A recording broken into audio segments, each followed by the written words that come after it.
ونشهد أن لا إله إلا الله وحده لا شريك له ونشهد أن سيدنا ومولانا محمدا عبده ورسوله صلى الله تعالى عليه وعلى آله وصحبه وبارك وسلم تسليما كثيرا كثيرا أما بعد محترم علماء کرام، ذمہ داران مدارس اسلامیہ عربیہ، ائمہ مساجد اور ملت کے جدمند حضرات، آج کا یہ مجمع منتخب مجمع ہے اور گویا پورے صوبہ بہار اور اطراف کا دینی اعتبار سے مکھن ہے۔ آج ہم کوئی جشن منانے کے لیے اکٹھا نہیں ہوئے، بلکہ ملت کے تئیں اور آقا نامدار حضرت محمد رسول اللہ صلی اللہ علیہ وسلم کی غلامی کی نسبت سے جو ہماری ذمہ داری ہے، اس ذمہ داری کو یاد کرنے کے لیے، اس کا احساس کرنے کے لیے اکٹھا ہوئے۔ یہ ہمارے لیے ڈوب بننے کی بات ہے کہ حضرت نبی کریم صلی اللہ علیہ وسلم کے تاج ختم نبوت پر حملہ کیا جائے اور ہم آرام اور چین سے اپنے گھروں کے اندر بیٹھے رہیں۔ فتنے کا تعارف آپ کے سامنے ہو چکا ہے، اس کی خطرناکی اس کا بھی تعارف ہو چکا ہے، اور اس کا دائرہ کار کہاں تک پھیلا ہوا ہے یہ بھی آپ کے علم میں بات آ چکی ہے۔ جب کوئی فتنہ ابتدا میں سر اٹھاتا ہے، لوگ اس کو نظر انداز کر دیتے ہیں۔ بہت سے لوگ یوں کہتے ہیں کہ فتنے کا تذکرہ کرنا اس کو ہوا دینا ہے، اس کو متعارف کرانا ہے۔ کچھ یوں سمجھتے ہیں کہ اپنی موت آپ پر جائے گا، لیکن ہر فتنے کا یہ حال نہیں ہوتا، اور تجربہ یہ بتلا رہا ہے کہ ایک جاہل شخص کے ذریعے ایسا احمقانہ دعویٰ کہ وہ اپنے آپ کو مسیح بھی کہتا ہے، مہدی بھی کہتا ہے، وہ ایسے لوگوں کے درمیان مقبول ہو گیا کہ جو اپنے آپ کو دیندار کہتے ہیں۔ جاہل تو جاہل، افسوس کی بات یہ ہے کہ حفاظ، ائمہ، قراء اور علماء تک اس کا شکار ہو رہے ہیں۔ ایسی صورت میں ہماری کیا ذمہ داری بنتی ہے؟ ہمیں اس کا احساس ہونا چاہیے۔ بڑی بات یہ ہے کہ جو دعویٰ پایا جا رہا ہے شکیلیت اور مسیحیت کا، اس کے سلسلے میں صحیح اسلامی تعلیمات کیا ہے، حضرت نبی کریم صلی اللہ علیہ وسلم کی پیشین گوئیاں کیا ہے،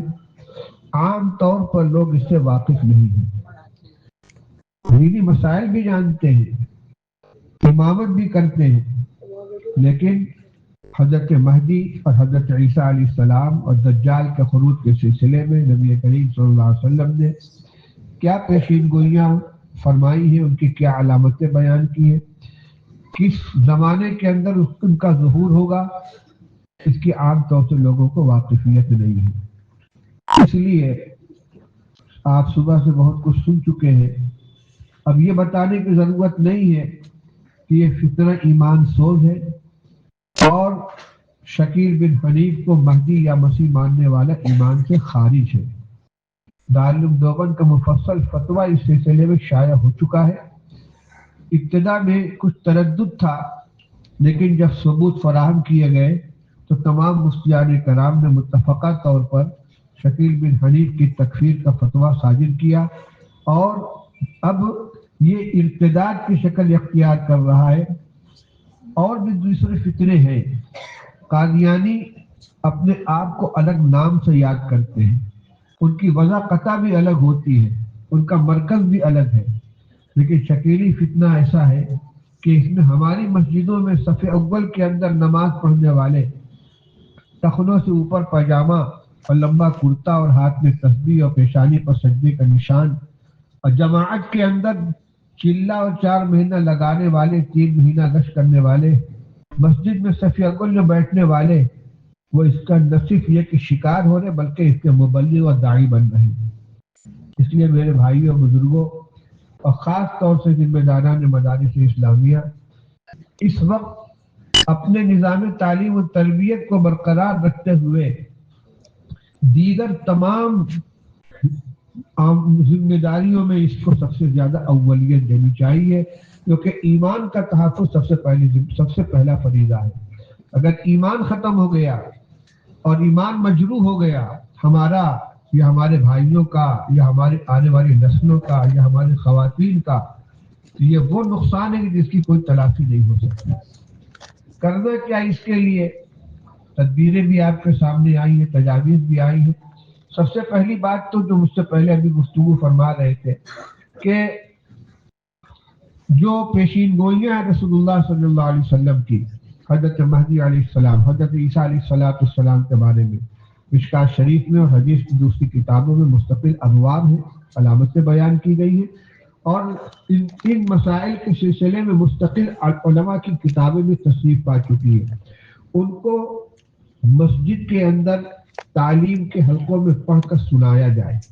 جس طرح فضائل اعمال پڑھ کر سنائی جاتی ہے، دیگر اکابر کی تصانیف پڑھ کر سنائی جاتی ہے،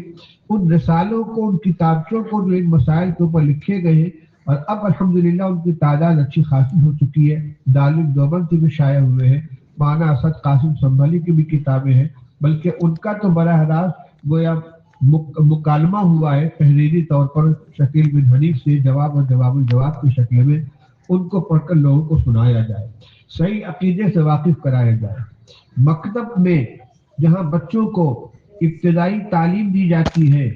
تو تعلیم الاسلام حصہ اول کے شروع میں جو ایمانیات کے خود سے متعلق سوال و جواب ہے، سوال تم کون ہو یعنی مذہب کے اعتبار سے تمہارا کیا نام ہے، جواب میں مسلمان ہوں، اسلام کیا سکھاتا ہے، وہ تمام چیزیں آئی ہیں۔ اب عقائد سے متعلق بھی کتابچے شائع ہو چکے ہیں۔ ابھی آپ سن رہے تھے کہ حیدرآباد کا جو مرکز ہے تحفظ ختم نبوت کا، وہاں سے کوئز کی شکل میں، سوال و جواب کی شکل میں کتابیں شائع کی گئی ہیں، اور یہ ایک دلچسپ موضوع ہے۔ مدرسوں میں، مکاتب میں ان کو منگوا کر لڑکوں کے درمیان تقسیم کیا جائے، کچھ حد متعین کر دی جائے کہ اتنے صفحات کے بارے میں مقابلہ ہوگا، مسابقہ ہوگا، بچے اس کو رٹیں،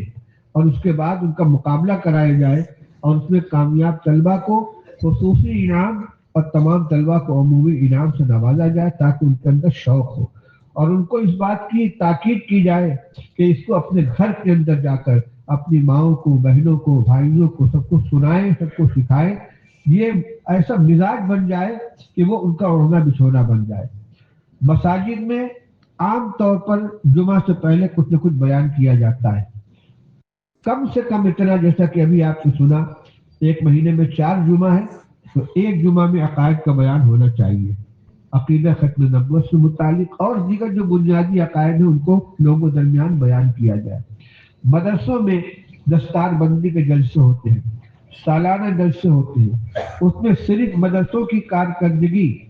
اور فضلاء اور حفاظ کی تعداد نہ بتلائی جائے، صرف چندے کی اپیل نہ کی جائے، بلکہ مدرسوں کے قیام کو جو مقصد ہے اس کو سامنے رکھ کر لوگوں کو اس فتنے سے اور اس طرح کے جو دیگر فتنے ان سے آگاہ کرایا جائے۔ یہ تو نام آپ کے سامنے آ رہا ہے بار بار فتنہ شکیلیت کا، لیکن ملک کے مختلف حصوں میں الگ الگ نام سے بہت سے فتنے پھیل رہے ہیں۔ گوہر شاہی کا فتنہ اس میں ایسا ہے کہ یہ زیادہ تر بدعتیوں کے اندر چل رہا ہے، کیونکہ وہ شخص جو ہے یونس گوہر شاہی، وہ حلقہ ذکر کے ذریعے سے اپنی تبلیغ کرتا ہے، لیکن ایسا نہیں ہے کہ انہی کے درمیان محدود ہے جو ناواقف اور کم پڑھے لکھے لوگ ہیں، کیونکہ وہ موبائل کے اوپر اپنی تقریریں نشر کرتا ہے، ذکر کے حلقے لگاتا ہے، تو جو دین کی تعلیم سے محروم ہیں، واقف نہیں ہے، اس کا شکار ہو جاتے ہیں۔ تو گوہر شاہی کا ایک فتنہ ہے۔ ایسے ہی صدیق دیندار کا ایک فتنہ ہے جو جنوب میں پایا جاتا ہے، اور فیاض بھیا کے نام سے ایک فتنہ ہے حیدرآباد وغیرہ کے علاقے میں۔ بنارس میں ہمارے شہر میں ابھی 1 سال پہلے ایک ویڈیو آیا سامنے، ایک مکان کے اندر بیٹھ کر ایک شخص تقریر کر رہا ہے اور اب سے کچھ مریدین بیٹھے ہوئے ہیں، اور ایسا گمراہ کن عقیدہ، وہ کہتا ہے کہ عرش کے اوپر جو بیٹھے ہوئے ہیں وہ حضرت فاطمہ علیہ السلام ہے، یعنی رسول اللہ صلی اللہ علیہ وسلم کے صاحبزادی۔ رسول اللہ صلی اللہ علیہ وسلم کی حیثیت کچھ نہیں ہے، حضرت فاطمہ کو خدا اور خدا کا رسول اور نہ جانے کیا کیا قرار دے رہا ہے محبت اہل بیت کے نام پر، اور ایک بڑی جماعت اس کے ارد گرد بیٹھی ہوئی ہے، اس کی حلقہ مگوش ہو رہی ہے۔ فتنے شکل بدل کر آ رہے ہیں، لیکن سب کا کیا توڑ یہی ہے کہ صحیح اسلامی معلومات ہمارے سامنے ہوں۔ ایک تجویز ابھی آپ کے سامنے ہمارے بعض دوستوں نے اس طرح متوجہ کیا ہے۔ مدرسے میں ہمارے بہت سے شعبے ہوتے ہیں، تو ایک تو ہے مجلس تحفظ ختم نبوت، یہ مدرسے سے الگ پورے شہر پورے علاقے کی ایک مجلس ہونی چاہیے، جس میں تمام مدرسوں کے ذمہ داران اور مدرسے سے متعلق ہونا بھی ضروری نہیں ہے، منتخب افراد ہوں گے، اس کا الگ دفتر ہو، وہ کسی خاص مدرسے کا وہ دفتر نہیں ہوگا، اور ایک ہے مدرسے کے اندر شعبہ تحفظ ختم نبوت۔ اتنا بڑا صوبہ ہے صوبہ بہار، میں نہیں جانتا کہ یہاں کوئی باقاعدہ صوبائی دفتر ہے کہ نہیں ہے، آپ کو اگر نہیں ہے تو یہاں کے ذمہ داروں کو رابطہ کر کے دارالعلوم دیوبند کے جو مرکزی دفتر ہے وہاں سے رابطہ کر کے وہاں سے معلومات حاصل کر کے اور ایسی مجلس قائم کرنی چاہیے کہ جس میں تمام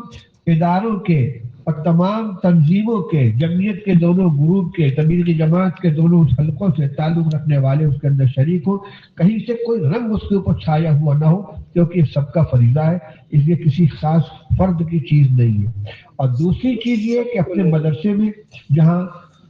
ایک دفتر تعلیمات ہوتا ہے، وَنَشْهَدُ أَن لَا إِلَٰهَ إِلَّا اللَّهُ وَحْدَهُ لَا شَرِيكَ لَهُ وَنَشْهَدُ أَنَّ سَيِّدَنَا وَمَوْلَانَا مُحَمَّدًا عَبْدُهُ وَرَسُولُهُ۔ ایک شعبہ تحفظ ختم نبوت کا قائم ہونا چاہیے، چاہے اس کا نام آپ شعبہ تبلیغ رکھ لیں، شعبہ نشر و اشاعت رکھ لیں، لیکن اس میں زیادہ زور اس فتنے کو دفع کرنے کے اوپر ہونا چاہیے جس میں آپ پورے ملک سے جہاں جہاں اس موضوع پر کتابیں لکھی گئی ہیں ان کتابوں کو کتابچوں کو منگوائیں اور باقاعدہ اس کے مطالعے کا نظام بنائیں، اس کے لیے افراد تیار کریں، اور ایک فرد کو کم سے کم آپ بطور مبلغ اپنے ادارے کے اندر رکھیں۔ ہر مدرسہ اپنے مدرسے میں ایک مبلغ تحفظ ختم نبوت کی تبلیغ کے لیے رکھے اور وہ اس کام کو لے کر چلتا رہے۔ جیسے مکاتب کا ایک سلسلہ ہے، جمعیت علماء ہند کی طرف سے منظم مکاتب کا سلسلہ چل رہا ہے، وہاں بھی بڑے بڑے اداروں سے ایک معاون مانگا جاتا ہے جس کے ذمہ یہ کام ہوتا ہے کہ وہ 20 مکاتب کی نگرانی کرے گا، گشت کرتا رہے گا، دورہ کرے گا، جائزہ لے گا۔ اسی طریقے سے اس وقت میں ضرورت ہے کہ ہر مدرسہ اپنے یہاں ایک مبلغ رکھے، وہ اور موضوعات پر بھی بیانات کرے، تقریریں کرے، لیکن ان کا بنیادی موضوع جو ہونا چاہیے تحفظ ختم نبوت۔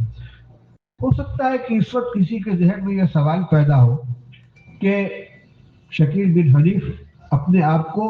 قادیانیوں کی طرف نبی تو نہیں کہہ رہا ہے، یہ تو عیسیٰ اور مہدی ہونے کا دعویٰ کر رہا ہے، تو تحفظ ختم نبوت سے اس کا کیا تعلق ہے؟ تو میرے بھائیوں، غلام احمد قادیانی نے بھی پہلے مہدی ہونے کا دعویٰ کیا تھا، پھر مسیح ہونے کا دعویٰ کیا تھا، اس کے بعد چھلانگ مار کر براہ راست نبوت تک پہنچ گیا۔ کیا عجب کہ زمین مضبوط ہو جانے کے بعد شکیل بن حنیف براہ راست نبوت کی دعویٰ کر بیٹھے۔ اور پھر یہ کہ جتنی پیشین گوئیاں رسول اللہ صلی اللہ علیہ وسلم کی، ان کو جھٹلانا یا ان کی تحریف کر کے ان کو اپنے اوپر فٹ کرنا، یہ بھی تو حضرت نبی کریم صلی اللہ علیہ وسلم کی تکذیب ہے، آپ کے ارشادات کی توہین ہے۔ آپ نے جو پیشین گوئیاں فرمائی تھی حضرت مہدی، حضرت عیسیٰ کے بارے میں جو علامتیں بیان فرمائی تھی، جو نشانیاں بیان فرمائی تھی، ان کے برعکس، ان سے بالکل متصادم، ان کے برخلاف بدگھڑک چیزوں کو پیش کرنا اور اس کو رسول اللہ صلی اللہ علیہ وسلم کی پیشین گوئی کا مصداق قرار دینا، ایک طرف یہ بھی نبی کریم صلی اللہ علیہ وسلم کی نبوت کا انکار ہے۔ اس لیے موضوع کے اعتبار سے یہ مسئلہ جو ہے یہ تحفظ ختم نبوتی کے دائرے میں آتا ہے۔ اللہ تعالیٰ نے توفیق عطا فرمائی دارالعلوم دیوبند کے ذمہ داروں کو کہ اس وقت میں اس مسئلے کو اسی طرح اپنا اوڑھنا بچھونا بنایا ہے جس طریقے سے ماضی میں قادیانیت کے خلاف محنت کی گئی تھی، اور اللہ تعالیٰ نے اس میں کامیابی عطا فرمائی۔ اگر پوری ملت اس کام کے لیے کھڑی ہو جائے اور اپنا فرض منصبی سمجھے کہ رسول اللہ صلی اللہ علیہ وسلم کی امت میں ہونے کی حیثیت سے اور آپ کا کلمہ پڑھنے کی حیثیت سے ہماری یہ ذمہ داری ہے، اگر ہم غفلت برتیں گے تو کوئی گارنٹی نہیں ہے کہ ہمارا بچہ یا ہماری بچی بھی اس کا شکار ہو جائے۔ آپ کو حیرت ہوگی، دارالعلوم دیوبند کے شیخ الحدیث حضرت مولانا نصیر احمد خان صاحب رحمۃ اللہ علیہ کا پوتا شکیلی ہو گیا ہے۔ کون سا گھر محفوظ ہے؟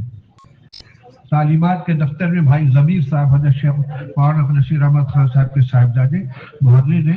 ماضی قریب میں جن لوگوں نے دارالعلوم دیوبند میں تعلیم حاصل کی ہے وہ جانتے ہوں گے کہ بھائی ضمیر مولانا نصیر احمد خان صاحب کے صاحبزادے ہیں،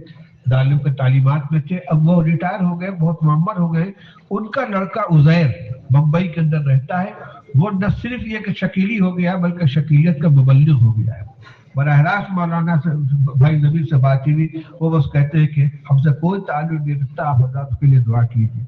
میں نے کھول کر یہ بات اس لیے کہہ دی کہ بڑا سے بڑا گھرانہ، اونچا سے اونچا گھر، متقی پرہیزگار لوگ جن کے گھر میں دن رات علوم کا چرچا ہے، جب اس گھر کے اندر نقب لگ سکتی ہے، ہم اور آپ کس کھیت کی بولی؟ بالکل مطمئن نہیں ہونا چاہیے۔ ہمیں اپنے ایمان کی بھی حفاظت کرنی ہے، اپنے پڑوسیوں کی، اپنے مسلمان بھائیوں کی اور اپنے آنے والی نسلوں کی۔ ہمارا بچہ اگر کسی اسکول کے اندر پڑھ رہا ہے وہ ہمیں بتائے گا نہیں، لیکن ہو سکتا ہے کہ اس کے اوپر محنت ہو رہی ہو۔ ہماری بچی کسی کالج کے اندر پڑھ رہی ہے، ہمیں پتہ نہیں ہے، ہو سکتا ہے کہ اس کے اوپر کوئی سے محنت ہو رہی ہو۔ اس لیے گھر کے اندر بھی اس کی تعلیم ہونی چاہیے، گھر میں کچھ وقت نکال کر ضروری عقائد، ضروری مسائل سے ان کو واقف کرایا جائے، بلکہ صاف صاف بتایا جائے کہ اس قسم کا ایک فتنہ پھیل رہا ہے اور آنے والا یہ نہیں کہتا کہ میں شکیلی ہوں اور شکیلیت کی دعوت دینے کے لیے آیا ہوں۔ وہ تو ایسے انداز سے گفتگو کرتے ہیں، پہلے آئیں گے اس زمانے میں دینی اعتبار سے جو بدحالی اس کا تذکرہ کریں گے، مسلمانوں کے اوپر بڑی آفت آئی ہوئی ہے، مسلمان بہت مارے جا رہے ہیں، کاٹے جا رہے ہیں،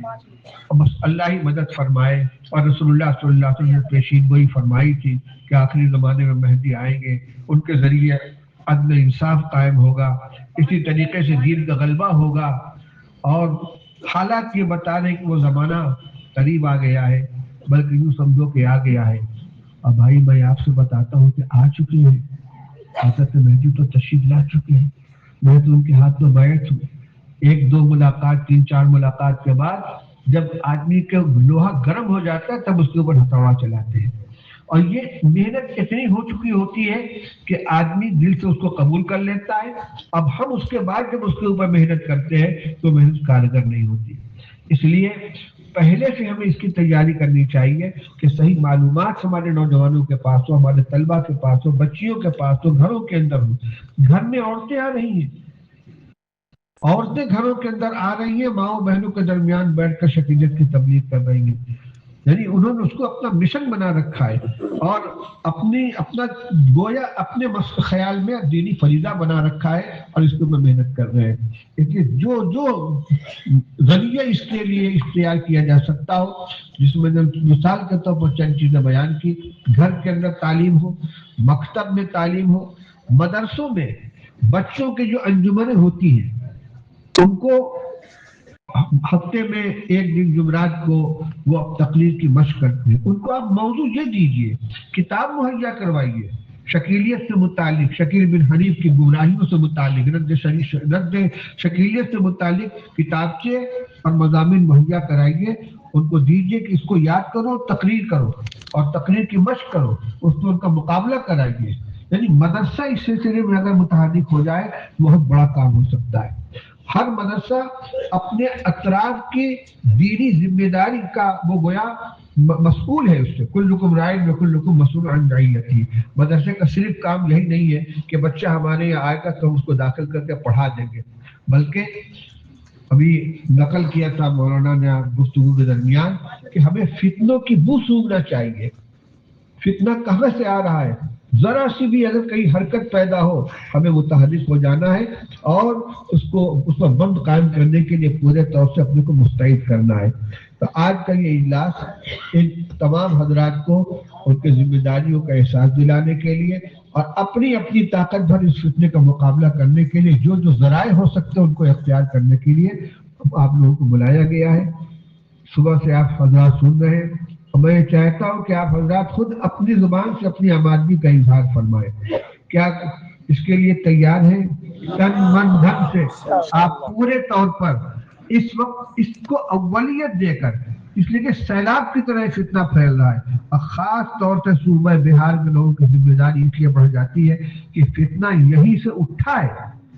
اور جائزہ لیا گیا ہے. تو ہمارے جو مزدور طبقے کے نوجوان ملک بھر میں پھیلے ہوئے ہیں، جنوب کے اندر کیرالہ میں، مدراس میں، حیدرآباد میں، گجرات میں، اور آپ جانتے ہیں کہ بہت بڑی تعداد ہے صوبہ بہار کے لوگوں کی جو تلاش معاش کے اندر دور دور تک جا کر وہ کام کر رہے ہیں. ان کے اندر یہ محنت ہو رہی ہے اور وہ متاثر ہو رہے ہیں. تو بہار سے نکلا بھی ہے اور جہاں جہاں ہمارے بہاری مسلمان بھائی کام کر رہے ہیں ان کے اندر محنت ہو رہی ہے، کیونکہ عام طور سے وہ لوگ تعلیم یافتہ نہیں ہوتے ہیں، غریب ہیں، بچپن میں انہوں نے تعلیم حاصل نہیں کی اور اس کے بعد ذرا سا شعور پیدا ہوا، پیسہ کمانے کے لیے نکل گئے، ان کے پاس دین کی معلومات ہی نہیں. تو اپنے رشتہ داروں کے بارے میں معلومات کریں، جن کے رشتہ دار ملک کے دوسرے حصوں میں کام کر رہے ہیں، مزدوری کر، ان کے بارے میں معلومات حاصل کریں. خدا نہ خواستہ اگر وہ دوسروں کے شکار ہو رہے ہیں تو ان کے ایمان کو بچانے کی کوشش کریں اور اولیت کی بنیاد پر اس فتنے کا مقابلہ کرنے کے لیے اپنے آپ کو آمادہ کریں. اس کے لیے مدرسے کو کچھ بجٹ بھی متعین کرنا چاہیے. جیسے ساری ضرورتیں پوری ہوتی ہیں، دین کے اس اہم کام کے لیے آپ اپنی وسعت کے مطابق کچھ بجٹ متعین کیجئے کہ انشاءاللہ تحفظ ختم نبوت کے لیے ہم اتنا پیسہ خرچ کریں گے، دفتر قائم کریں گے، مبلغ رکھیں گے، اطراف میں بغیر لوگوں کی دعوت دیے ہوئے اقدامی طور پر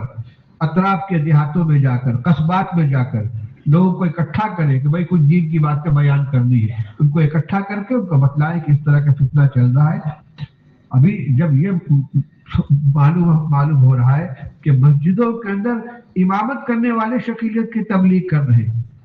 تو اب جو ان کے پاس آدمی نماز پڑھنے کے لیے جاتا ہے اسے کیا پتا ہوگا کہ شکیلیت کیا چیز ہے؟ وہ تو ان کو دین کی بات سمجھ کر امام صاحب سے عقیدت کی بنا پر ان کی باتوں کو مان لے گا. تو اقدامی طور پر اطراف کا دورہ کیا جائے، جائزہ لیا جائے اور اس پیغام کو زیادہ سے زیادہ لوگوں تک پہنچایا جائے. زیادہ دیر تک میں بولنے پر قادر نہیں ہوں اور میں تو اس میں شرکت کرنے کے لیے آیا ہوں کہ بھئی اتنا بڑا اجتماع کیا گیا ہے تو میری بھی تھوڑی سی حصہ داری ہو جائے. جو حضرات یہاں محنت کر رہے ہیں، ہمارے ذیشان انجینئر بھائی ہیں ماشاءاللہ، مولانا محبوب صاحب ہیں، مولانا خالد انور صاحب ہیں، اور حیدرآباد وہاں رائے چوٹی سے آئے ہوئے ہیں، رائچور سے مفتی ذیشان حسن صاحب، یہ حضرات محنت کر رہے ہیں. یہاں میں چاہتا تھا کہ آپ حضرات یہاں جانے سے پہلے ایک کم سے کم مقامی ایک تنظیم بنا دیں، کچھ ذمہ دار افراد کو متعین کر دیں جو ہے اس کو کیا گیا ہے، نہیں کوئی ایک ایسی کمیٹی بن جانی چاہیے. اور ایک بات اور بہت صاف لفظوں میں کہہ دوں، برا نہ مانیے گا، ہم لوگوں کو اختلافات سے بڑی دلچسپی ہوتی ہے. مختلف عنوان سے آپس میں اختلافات رہتے ہیں. مدرسے میں ناظم صاحب سے، مدرسین سے اختلاف ہے، دو مدرسے ہیں تو اس میں آپس میں نہیں بنتی، تنظیموں کے درمیان میں اختلاف ہوتا ہے. میں یہ نہیں کہتا کہ آپ سارے اختلافات یکلف ختم کر دیں، لیکن ایک بات ضرور گزارش کروں گا کہ یہ مسئلہ جو اس وقت اٹھایا گیا ہے یہ کہ نہ کسی خاص مدرسے کا ہے، نہ کسی خاص جماعت کا ہے، نہ کسی خاص تنظیم کا ہے، یہ ہمارے ایمان و عقیدے کا مسئلہ ہے. آپس میں چاہے ایک دوسرے کی صورت دیکھنے کے لیے آپ تیار نہ ہو، لیکن اس پلیٹ فارم پر آپ کو چہرے سے چہرہ سامنے کر کے اور مل کر بیٹھ کے کام کرنا پڑے گا. اگر وہ اختلاف یہاں کسی بھی درجے میں مؤثر ہوا تو خیانت ہوگی، بلکہ میں کہوں گا کہ یہ منافقت ہوگی. اگر ایمان کی قدر ہے اور اپنے فرض منصبی کا احساس ہے تو ذاتی مخالفتوں کو، ذاتی اختلافات کو اس کے اندر اگر ہم دخیل کریں گے، یہ ہمارے منصب فرض منصبی کے ایک دم خلاف ہے۔ ایسی دینداری کو تو دور کا سلام۔ میں کہتا ہوں کہ جتنے بھی اختلافات ہوں، مدرسوں کے اندر اختلافات ہو، جماعت کے لائن سے اختلاف ہو، جمعیت کے لائن سے اختلاف ہو، تنظیموں کے نام سے اختلاف ہو، کوئی بھی اختلاف ہو، آپ اس کو حل کیجئے، اس کو اپنی جگہ پر رکھیے، لیکن کم سے کم عقیدے کے تحفظ کے لیے اور خاص طور سے اس فتنے کو قلع کما کرنے کے لیے جتنے لوگوں کو بھی شریک کیا جائے، یہ دیکھیں بغیر کہ کون ذمہ دار ہے، کون سربراہ ہے، کون کام کر رہا ہے، آپ ایک سپاہی بن کر اس کے ساتھ شامل ہو جائیے۔ اللہ تعالیٰ ہم کو اس کی توفیق عطا فرمائے۔ ایک شعبہ تحفظ ختم نبوت کا قائم ہونا چاہیے، چاہے اس کا نام آپ شعبہ تبلیغ رکھ لیں، شعبہ نشر و اشاعت رکھ لیں، لیکن اس میں زیادہ زور اس فتنے کو دفع کرنے